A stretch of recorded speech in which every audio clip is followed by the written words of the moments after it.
नमस्कार। आदरणीय आज के अध्यक्ष professor Dwivedi ji, professor Tripathi ji, professor Mishra ji, सभी विद्यार्थी। बनारस हिंदू यूनिवर्सिटी में वेद विज्ञान केंद्र खोला गया। मैं इससे अपने विश्वविद्यालय को भी एक गर्व समझता हूँ। इस विद्या पर यहाँ कुछ कार्य शुरू हो। आज का विषय वेद और जीवन विज्ञान। हमारे पूर्व प्रोफेसर मिश्रा जी ने बहुत ही सरल भाषा में बायोलॉजिकल साइंस का परिचय दिया। बहुत अच्छा और बहुत सरल। कुछ बातें हमारे यहाँ जो है ये जीवन विज्ञान वेद में या ज्ञान का कहिए कि एक डॉक्यूमेंट्री एविडेंस सबसे पहली है तो वेद। और उस वेद में जीवन विज्ञान के हर पहलुओं पर विचार किया, लेकिन चारों वेद में यत्र तत्र थे। वैदिक साहित्य का जो उपनिषद काल माना जाता है अंतिम, उस उपनिषद काल में भी सारे विद्याओं का उल्लेख किया गया, लेकिन उसमें स्वतंत्र रूप से जीवन विज्ञान नाम से या आयुर्वेद नाम से उल्लेख नहीं किया गया। कहा गया और जहाँ देव विद्या, ब्रह्म विद्या, भूत विद्या, क्षत्र विद्या, नक्षत्र विद्या, सर्प विद्या, जन विद्या, धनुर्विद्या, फिर कहा गया पांचों महाभूतों के बारे में। उनका भी ज्ञान अलग अलग होता था। वहां कहा गया दिवम च, पृथ्वी च, वायु च, आकाशम च, तेजश्च, देवाश्च, मनुष्याश्च। उसमें मनुष्य का गणना की गई, मानव की विद्या की, मानव जीवन। लेकिन इसी समकाल में जीवन विज्ञान का एक स्वतंत्र रूप भी दिया गया, और एक ऐसा स्वतंत्र रूप दिया गया जो सभी विद्याओं का उसमें समन्वय किया गया, जो जीवन के लिए लाभकारी है। कहा गया कि तस्या सह पुण्यतमो वेदो वेद विदाम मतः वक्ष्यते जन्मनुष्याणम लोकोरुहितम। कहा गया कि जितने वेद हैं, ज्ञान हैं, उनमें पुण्यतम है, क्योंकि वक्ष्यते जन्मनुष्याणम, ये मनुष्यों के लिए कहा गया है, कहा जा रहा है। लोकोरुहितम, दोनों लोक को ध्यान में रखकर हमारा विज्ञान दोनों लोक मानता है, इहलोक और परलोक। परलोक में भी तीन कॉन्सेप्ट, एक है पुनर्जन्म, दूसरा है स्वर्ग का कॉन्सेप्ट, और थर्ड वन है मोक्ष। तीनों कॉन्सेप्ट का ही इस विज्ञान में समन्वय करके तब ये लिखा गया। इसीलिए कहा गया लोकोरुहितम, जो कुछ भी हम कहने जा रहे हैं दोनों लोक के लिए लाभकारी। इस तरह एक इसका जीवन विज्ञान का यह स्थापना। अब दो शब्द हैं, जीवन और विज्ञान। अभी हमारे प्रोफेसर मिश्रा जी ने कहा कि कुछ लक्षणों के समूह को हम लोग जीवन मान लेते, metabolism, locomotion, reproduction, respiration, etcetera. ये 7 लक्षणों का जहां समूह हो या इसमें से कुछ भी लक्षण हो तो उसको हम लोग मान लेते हैं जीवन। लेकिन जीवन को हमारे विज्ञान में, विज्ञान में, वेदों में या हमारे भारतीय शास्त्र में परिभाषित किया गया, इस पर विचार किया गया। एक मध्यकाल में आया ऐसा कॉन्सेप्ट, यहाँ का शरीर जीव संजोगो जीवनम तदौच्छिन्न काल आय। शरीर का जीव के साथ संयोग होना ही जीवन है।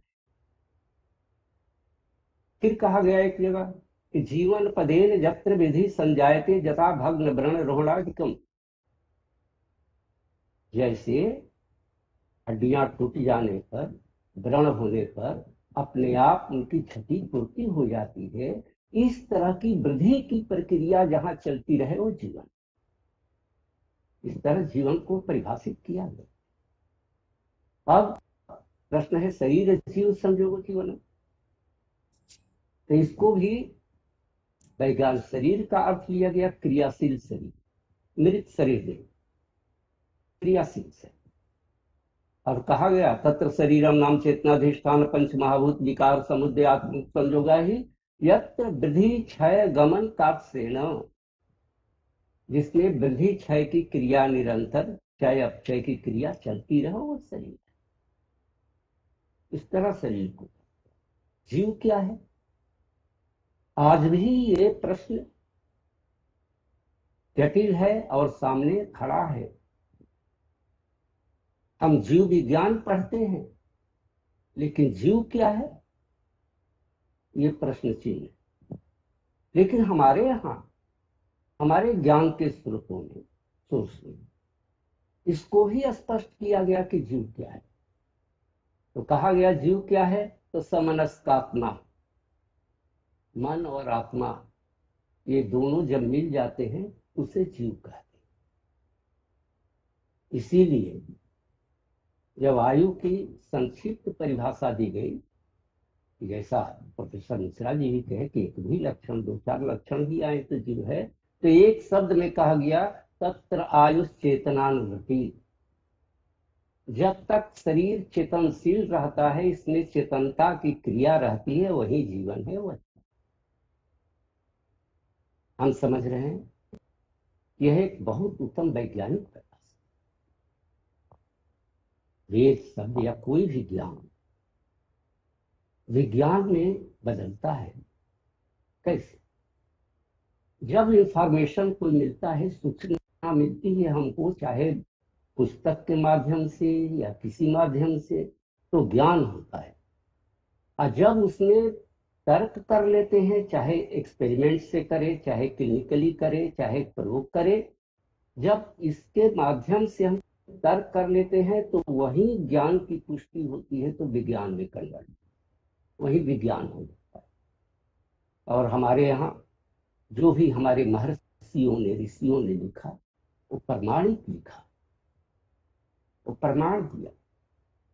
तो इस तरह जो जीवन विज्ञान की कल्पना हमारे यहाँ, तो जीवन और विज्ञान दोनों को ही बताया गया कि क्या है, और तब जीवन विज्ञान की कल्पना की गई, जिसे आज हम लोग आयुर्वेद के नाम से जानते हैं। अभी हम कहा गया तत्र आयुषो पुण्यतमो वेदो वेदितम बता, इसी विद्या को कहा गया आयुर्वेद। अभी तक आयुर्वेद से जो परिचित हैं वो इसी रूप में परिचित है कि आयुर्वेद एक जड़ी बूटी का विज्ञान है, वनस्पतियों का विज्ञान है। कुछ औषधियां इसमें निरापद हैं, जिनका साइड इफेक्ट नहीं है, लेकिन इसके मूल पक्ष पर यह मूल उद्देश्य क्या रहा है, इसके तरफ इतने सीमित समय में तो संभव नहीं है, फिर भी हम लोग प्रयत्न करेंगे कि ये क्यों, इसकी स्थापना का बेसिस क्या रहा है, आधार क्या है। जब इसको हम जानेंगे या देखेंगे, तब हमको अनुभव होगा कि हमारे महर्षियों ने कितनी उच्च स्तरीय सोच रखी और लिखा। आयुर्वेद की परिभाषा में कहीं नहीं कहा गया कि ये चिकित्सा शास्त्र है। वहां कहा गया हिता हितम सुखम दुखम आयुस्तस्य हिता हितम मानम च जत्रोक्तम आयुर्वेद से उच्चते। हित हित और सुख दुख की बात, ये स्थापना जब हुई आयुर्वेद की, या जीवन विज्ञान जो हमारे महर्षियों ने स्थापित किया भारत में, तो उन्होंने सभी प्राणियों का पहले अध्ययन किया। वो योगी थे, हम आए। आयुर्वेद की स्थापना भी योगियों के द्वारा ही हुई है। जहां स्थापना की बात आई तो वहां शुरू में ही कहा गया कि ब्रह्मस्य निधो यमस्य नियमस्य च तपु। वो महर्षि ब्रह्म विद्या के पारंगत थे, यम नियम तप सभी से परिपूर्ण थे, यानी योगी थे। जब आयुर्वेद कहाँ से आएगा, तो वहां उन्होंने कहा कि महर्षते ददसु यथावत् ध्यान चक्षुषा, वहां ध्यान लगाए तब देखे कि ये कहां से विद्या आएगी। तो ये विद्या भी लिखा गया, योगियों के द्वारा स्थापित हुई और विद्या का उद्देश्य भी योगियों को ही रखा गया। कहा गया कि क्यों इस विद्या को एक स्वतंत्र स्थापित करना चाहिए, तो कहे तपोवास व्रत, महर्षियों के तप में, व्रत में, उपवास करने में बाधा होती, विघ्न होता, और इसका उद्देश्य रखा गया सुख। तो सुख सीधे कह देते कि चिकित्सा शास्त्र है, नहीं। उन्होंने, हमारे महर्षियों ने, योगियों ने पूरे जीवधारियों को, जीवों का अध्ययन किया। अध्ययन करके ये कहा कि इनका मूल उद्देश्य क्या है जीवधारियों का। उन्होंने कहा कि सुखार्था सर्वभूतानां मता सर्वा प्रवृत्तियां। सुखार्था, सुख के लिए, सर्वभूतानां, सभी प्राणियों की, चाहे वो एक कोषीय हो या बहुकोषीय, यूनिसेलुलर अमीबा हो चाहे मल्टी सेलुलर मनुष्य हो, आदमी, सभी प्राणियों की सर्वा प्रवृत्तियां, जितनी एक्टिविटी होती है उसका एक ही लक्ष्य होता है, सुखार्था सुख। तो उस लक्ष्य को रखकर जीवन विज्ञान की स्थापना हुई कि एक सुखी जीवन प्राणी कैसे होता है। तब इसको परिभाषित किया गया, हिताहितम सुखम दुखम आयुष्य से हिताहितम। सुख और दुख वही है, जिसमें दुख से निवृत्ति और सुख की प्राप्ति कैसे। दुख का कारण अहित था, जो अहित व्यवहार, आहार विहार लेते थे, और सुख का कारण है हित। तो उन्होंने चार को ही लक्ष्य करके इसका उद्देश्य दिया, और ये भी उद्देश्य दिया कि हमारा उद्देश्य केवल ये नहीं है कि यहाँ इस लोक में सुख सुख दे दे, बल्कि मृत्योत्तर, बियॉन्ड लाइफ, इसका अध्ययन किया, उसमें भी कैसे सुख मिले यानी मोक्ष मिले, इसका भी अध्ययन किया, और दोनों का समन्वय करके तब जीवन विज्ञान स्थापित किया गया कि सुखी जीवन कैसे है। इस संदर्भ में उन्होंने कहा बेसिस क्या है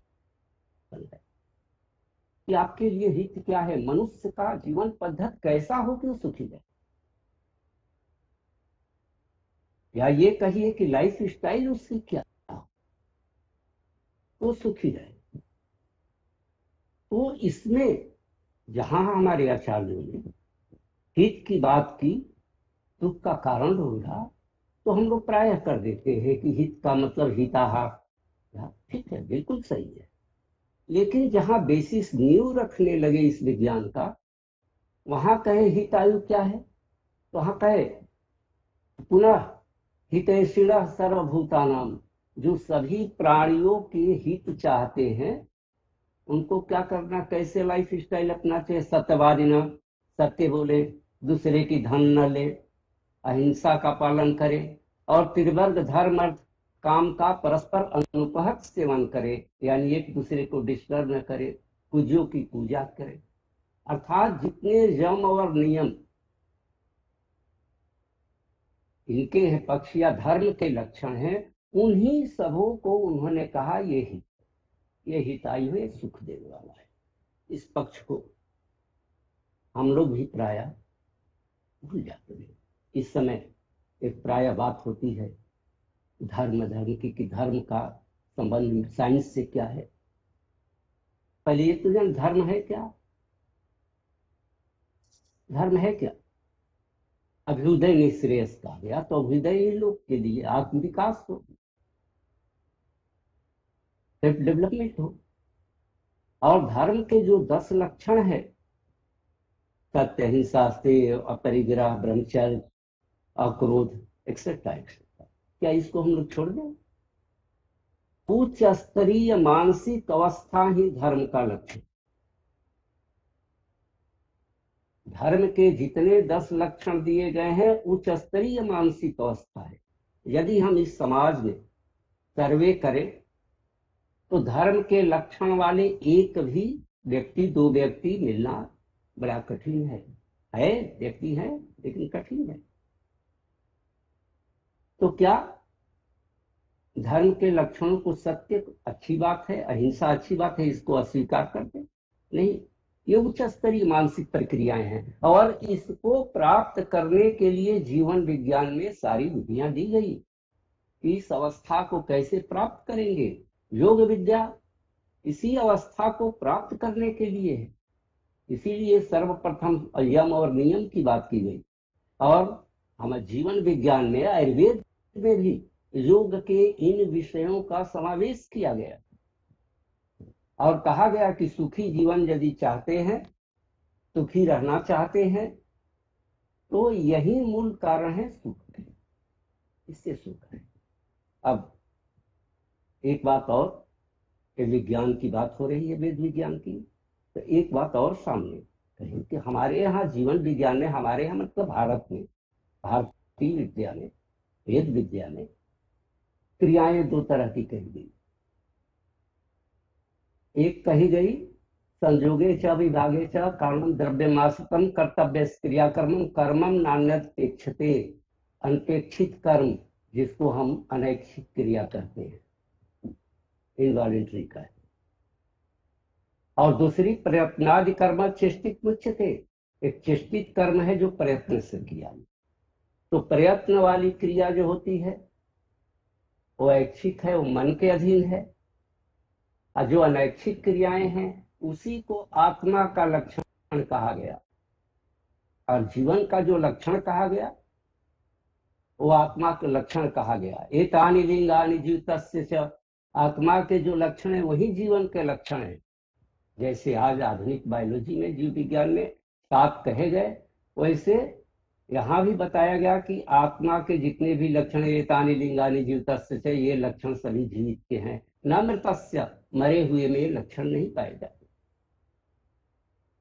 और उसमें कहे कि प्राणापान में सदा जीवनम मनसो गति, ये सब अनैच्छिक क्रिया है। सांस लेना छोड़ना, ये कहा गया कि अनैच्छिक क्रिया है, ये आत्मा का लक्षण है। हम चाह कर भी अपने इच्छानुसार सांस ले नहीं सकते, छोड़ नहीं सकते। इसके लिए योगाभ्यास करना होता है, इसके लिए प्राणायाम करना होता है, निमेषादा, निमेष उनने के लिए त्राटक करना पड़ता है, तब अभ्यास होता है। तो इस तरह अनैच्छिक क्रियाओं को आत्मा के अधीन माना गया लक्षण, ऐच्छिक क्रियाओं को मन के अंदर, और मन प्लस आत्मा बराबर जीव। तो जो भी जैविक क्रियाएं हैं उसको 2 वॉलंटरी और इनवॉलंटरी में कहा गया। बस अंतर इतना है कि हमारे आचार्यों ने संस्कृत में कहा और उस बात को अब अपनी भाषा में वैज्ञानिक कहा है। लेकिन ये बातें हमारे यहाँ भारतीय ज्ञान में पहले से है। ये भी बताया गया कि जब जीव है वो दोनों का समन्वय है। एक कहा जाता है जीवन क्या है, आयु क्या है, तो भौतिक और आध्यात्मिक द्रव्यों का संयोग है।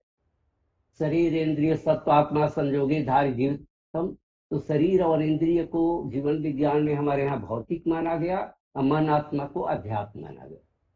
अध्यात्म द्रव्य को आज के भाषा में कहा जा सकता है कि यही जैविक घटक है, बायोलॉजिकल कंटेंट है। ये इंस्ट्रूमेंट, ये शरीर एक्टिव क्यों होता है? कौन सा ऐसा फैक्टर है जिसके न रहने से बॉडी इनएक्टिव हो जाती है और उस फैक्टर के रहने से बॉडी एक्टिवेट हो जाती है?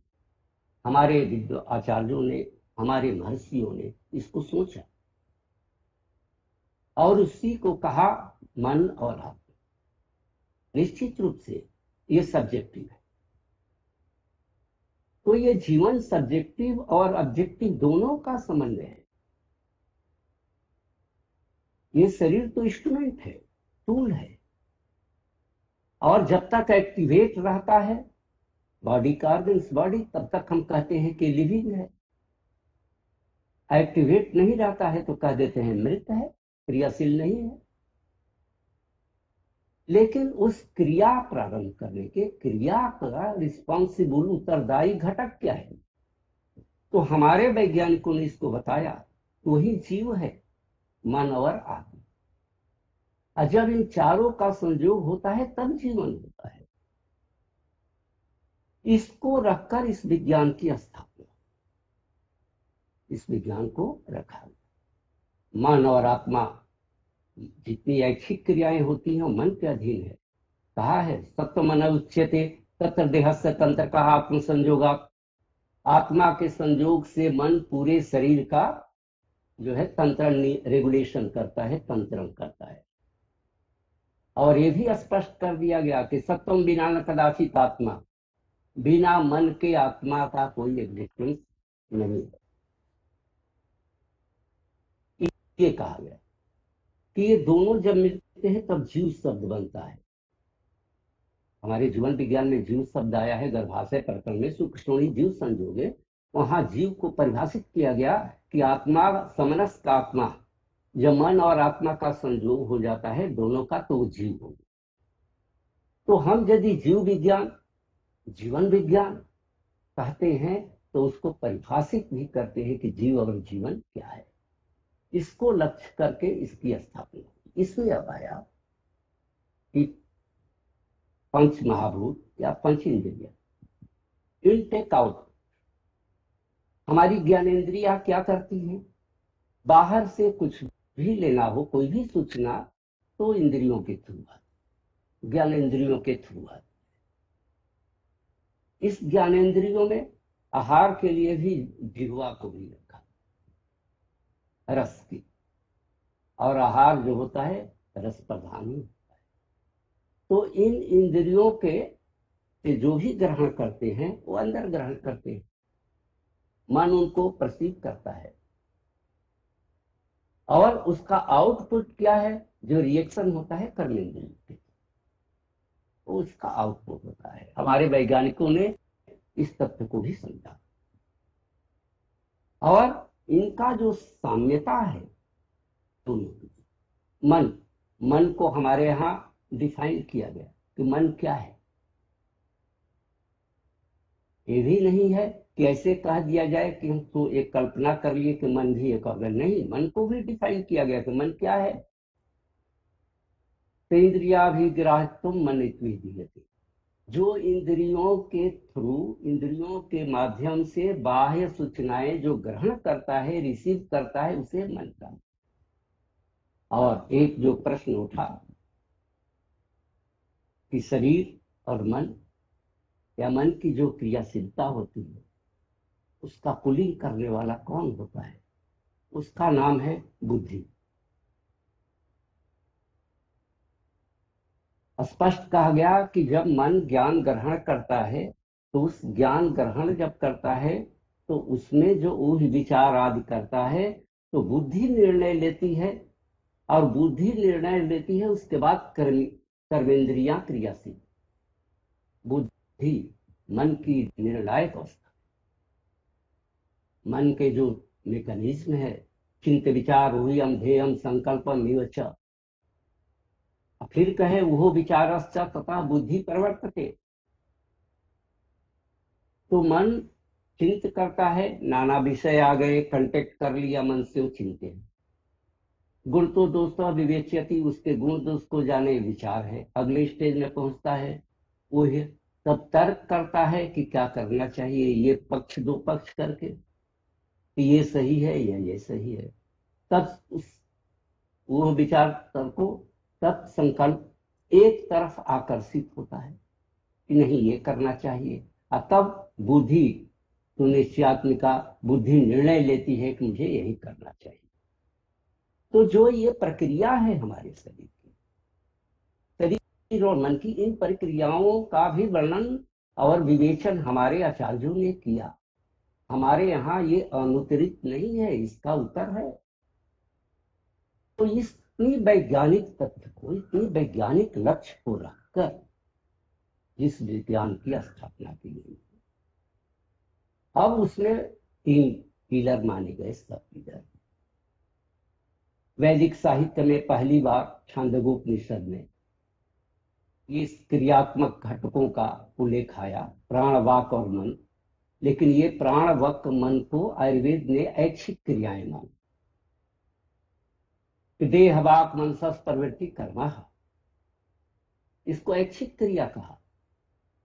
और इसी ऐच्छिक क्रिया का प्रभाव, ये जो है, यही ऐच्छिक क्रियाएं जो होती हैं और सुख और दुख का रोग का कारण होती है, जो मन के अंदर। और कहा गया कि रोग के कारण क्या है, तो असत विन्यास संयोग प्रज्ञा अपराध और परिणाम। ये बुद्धि का अपराध ही मुख्य है। बुद्धि के अपराध से ही सारे विकार होते हैं और हमारा जीवन सुखी होता है और दुखी होता है। और इसका जो वर्णन किया उन्होंने कि कैसे किस प्रकार होता है, प्रक्रिया क्यों होती है, कैसे होती है, वो विशिष्ट है। आज भी चाहे चिकित्सा विज्ञान किसी का भी हो, लेकिन जो उन्होंने निर्धारित किया वो अकाट्य है। और इसकी पूरी मैकेनिज्म दी है कि कहाँ सुधार किया जा सकता है। उन्होंने कहा कि धी धृति स्मृति विभ्रंशा, यदि मेंटल फैकल्टी के ये तीनों एबनॉर्मल हो जाए, कर्मम कुरुते अशुभम, कौन सा कर्म, तो ऐच्छिक कर्म, कायिक वाचिक और मानसिक, यदि अशुभ किए, गलत किए, तो इसको क्या कहते हैं, प्रज्ञा अपराधम तम विद्यात्, इसको बुद्धि का अपराध कहते हैं। असर्व दोष प्रकोपणम, शरीर के सभी दोष प्रकोपित होते हैं और विभिन्न प्रकार के दुख और व्याधि। तो मुख्य जो उनका कारण रहा कि बुद्धि का अपराध या मन की फैली। इस मानसिक प्रक्रिया के लिए यम नियम योग का भी कहा गया, वर्णन किया गया। एक समाज में जहां सामंजस्य स्थापित करना है, उसको भी कहा गया कि समाज में कैसे आप सामंजस्य रखेंगे, उसके लिए एजुकेशन दिया गया, मेडिकल एजुकेशन दी, हेल्थ एजुकेशन दिया गया, जिसे हम लोग सदवृत्त कहते हैं, असदवृत्त के रूप में जानते हैं।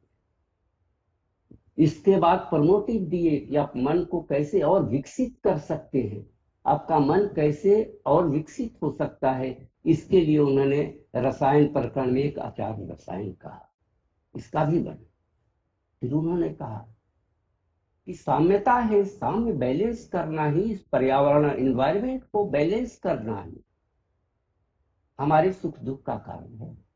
बैलेंस करें या ना करें, ये एक इतनी विशिष्ट विज्ञान की स्थापना हुई। इस पर हो सकता है आगे शोध हो रहे हैं, लेकिन आगे भी होंगे। वो कहे कि आप कैसे नेचर को एडजस्ट करें। 9 द्रव्य माना हमारे दर्शनों में, खादिनात्मा मना कालो दिशस्य द्रव्य संग्रह, 5 महाभूत मान आत्मा कालवर दिशा, ये 9 द्रव्य हैं।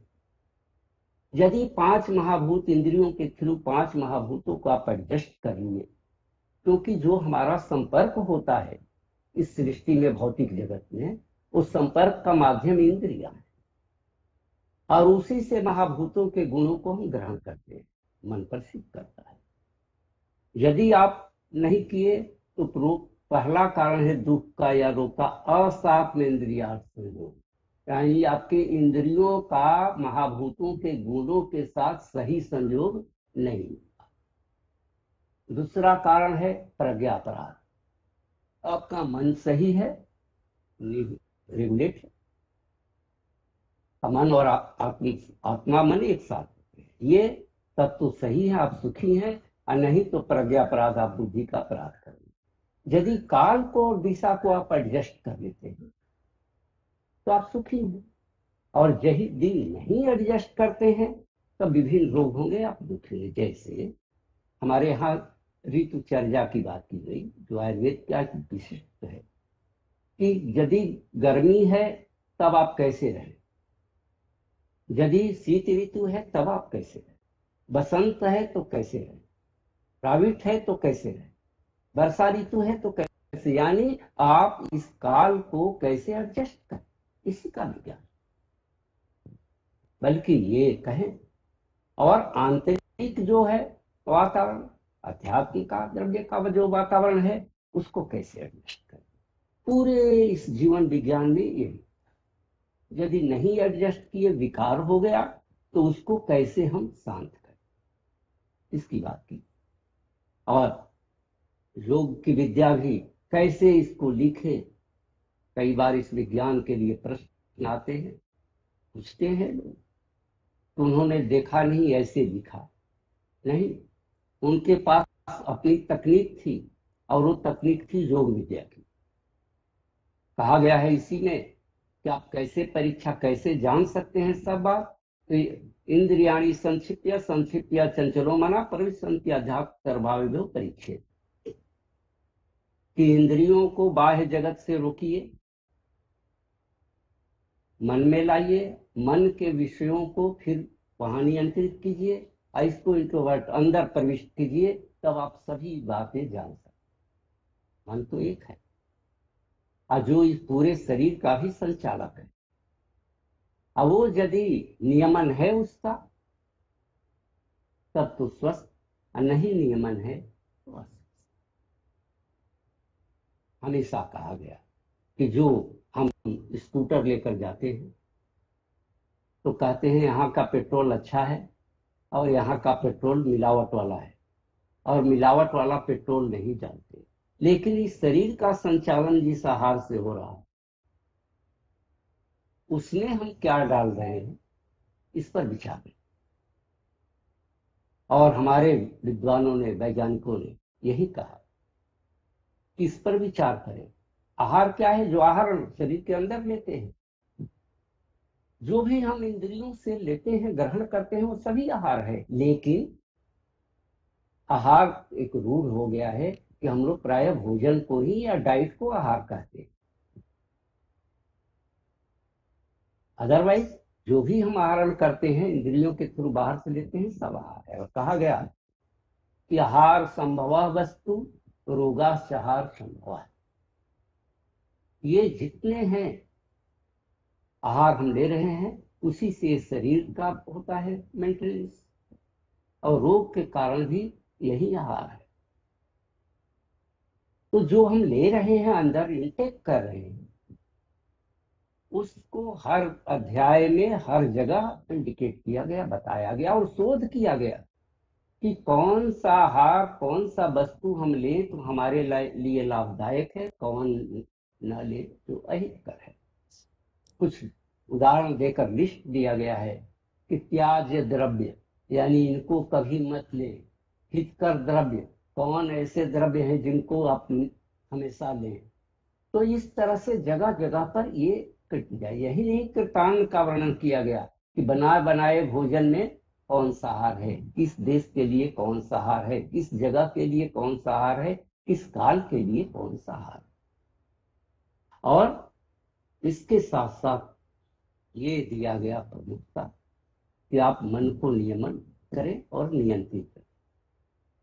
और यदि ये प्रक्रिया होती है तब आप सुखी जीवन जिए।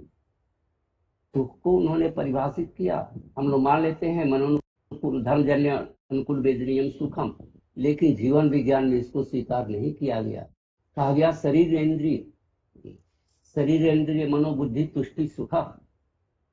जब शारीरिक आवश्यकताओं की, मानसिक आवश्यकताओं की, इंद्रिय आवश्यकताओं की, बुद्धि की आवश्यकताओं की सम्यक तुष्टि हो जाए तब वही अवस्था सुख की है।